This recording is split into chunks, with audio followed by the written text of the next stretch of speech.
gotten hit with chronic and debilitating fatigue that wouldn't go away? In this episode, we're talking about chronic fatigue syndrome. We're talking about the symptoms associated with it and solutions to get you feeling better and getting your life back. Hey there, it's Carrie Bailey, your functional nutritionist. I work with people with anxiety, depression, and other weird mystery symptoms, and together we heal. If you're new here, I want to welcome you to this growing community of people who are ready to bust through their anxiety and depression for good. Let's jump into today's video. We're talking about chronic fatigue syndrome. We're talking about the sudden onset of extreme mental and physical exhaustion. Now, if you were to go to the doctor and your fatigue has to last at least 6 months before you're considered chronic fatigue syndrome. But I would argue if this kind of fatigue bothered me, I would want to be looking for solutions and a lot quicker than that. I wouldn't want to wait 6 months to find some answers. How about you? There's all kinds of symptoms that might accompany this fatigue. You might have cognitive issues where you can't concentrate. You might have dizziness.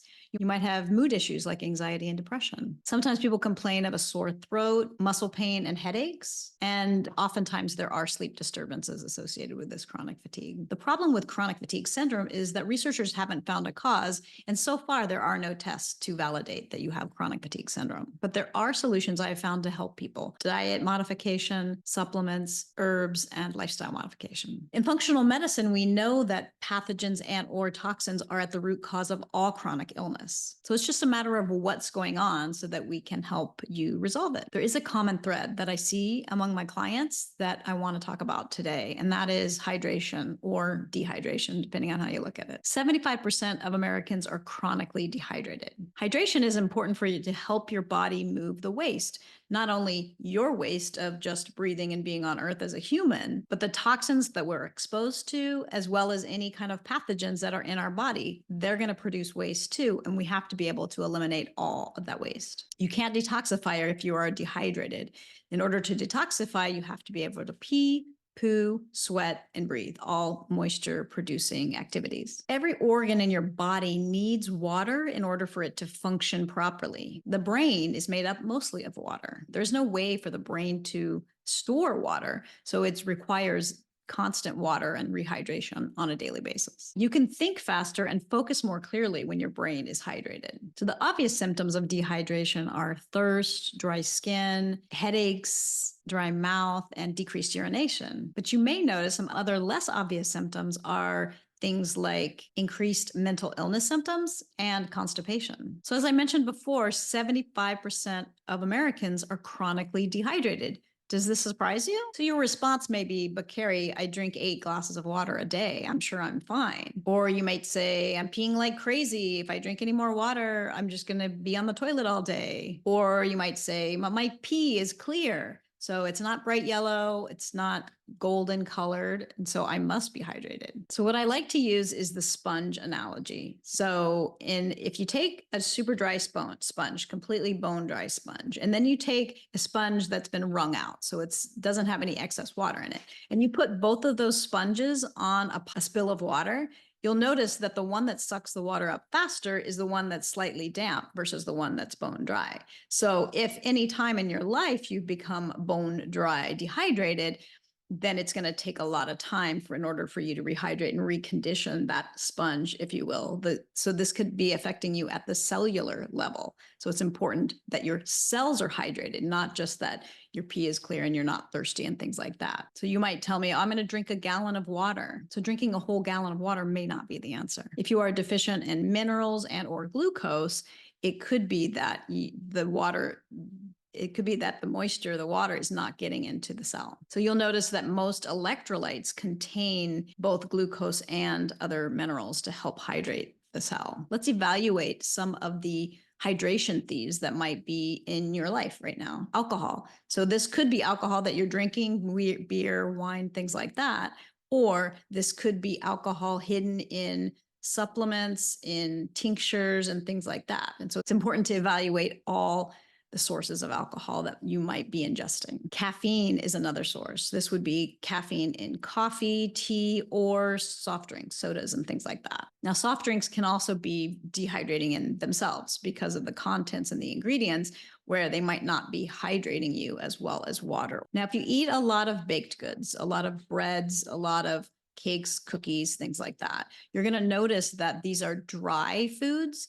These dry foods your body has to pull moisture somewhere from your body in order for you to digest that. You need to hydrate it. And so those in effect will be dehydrating you. So for instance, one idea is fruit is great for you, but fresh fruit is more hydrating than dried fruit. You'd agree, right? Now, if you're taking any medications, depending on how many medications you're taking, they could also be dehydrating you. Medications are depleting sodium and different minerals and nutrients that you need to be hydrated. If there's any salt in your foods, whether that's table salt or even good quality Celtic salt, Celtic salt, or Himalayan salt, it's more of a question of not just the quality of salt, but also the quantity of salt. You want to make sure that you're not using salts that are depleting you. And that if you are using healthy salts, Himalayan salt, Celtic salts, that you're using them minimally and not doing too much salt. And the last thief of hydration is a high-fat diet. This might surprise you. A lot of people do better on keto, maybe with chronic fatigue, but I would argue that that excess fat in the bloodstream is going to prevent the liquids, the fluid from moving from your bloodstream into the cell itself. So you might be okay on keto for a while, but after a while, you might notice that you become dehydrated. So the National Institute of Health did this really interesting article about the amount of hydration in your food, amount of water content in food. And of course, it found that fruits and vegetables have the highest content of anywhere from 70 to 100% of water. So foods like pasta, baked goods, beans, meats, etc., anything cooked also doesn't have a lot of water content, anywhere from 0 to 60%. So that would mean that if you were eating, say, a carnivore diet, you would need like probably twice as much water in your system in order to stay hydrated and maintain that kind of a diet. So a lot of times today, I see that fruits get a bad rap. Fruits get thrown into the carb realm as being fat, but fruits are the most nutrient dense, high water content foods that you can have in your diet. And it really is going to help consumption of fruits is going to help you get that water into the cell to keep you hydrated, to make you hydrated and keep you hydrated. And it's also the glucose also in that cell is going to give you energy, right? So if you're low on glucose, you're not going to have the energy that you need.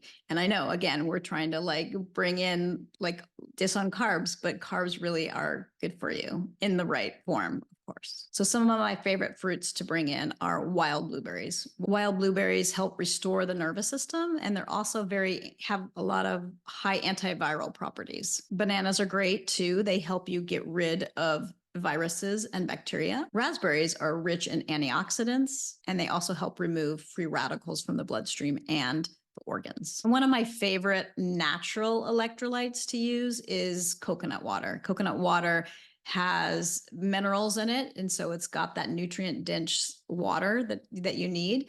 And I would be okay even if you replaced your tap water, source water, for coconut water. Some other juices and ways to hydrate are watermelon juice is one of my favorites. We're not in the season for watermelon right now, but watermelon juice is amazing, as well as celery juice. Celery has these special sodium minerals that really help you hydrate the body. Let's talk a little bit about some supplements that are really going to help you with the chronic fatigue.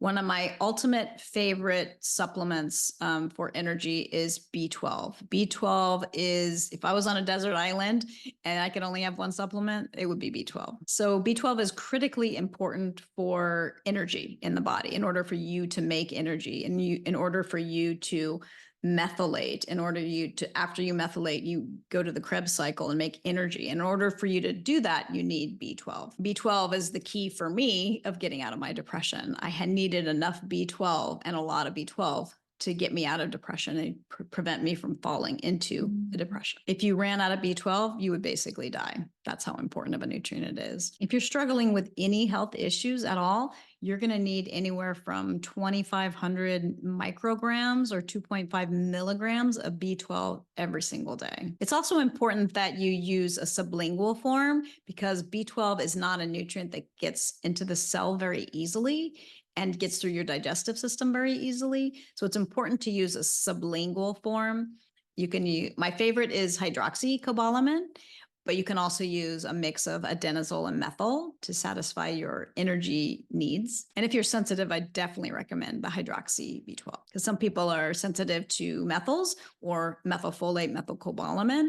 And if that's the case, I definitely recommend that you use hydroxycobalamin. My second favorite supplement for chronic fatigue is L-lysine. So L-lysine is an amino acid. It's an essential amino acid, which means that your body can't make it on its own. It has to get it from your diet or supplementation. Many people have a deficiency in L-lysine, so it's important that you bring L-lysine in. L-lysine on its own can reduce anxiety symptoms as well as other psychological symptoms. Now, L-lysine is most available in animal proteins, but one of my other favorite sources of L-lysine is potatoes. And again, potatoes, being a carb, sometimes get a bad rap.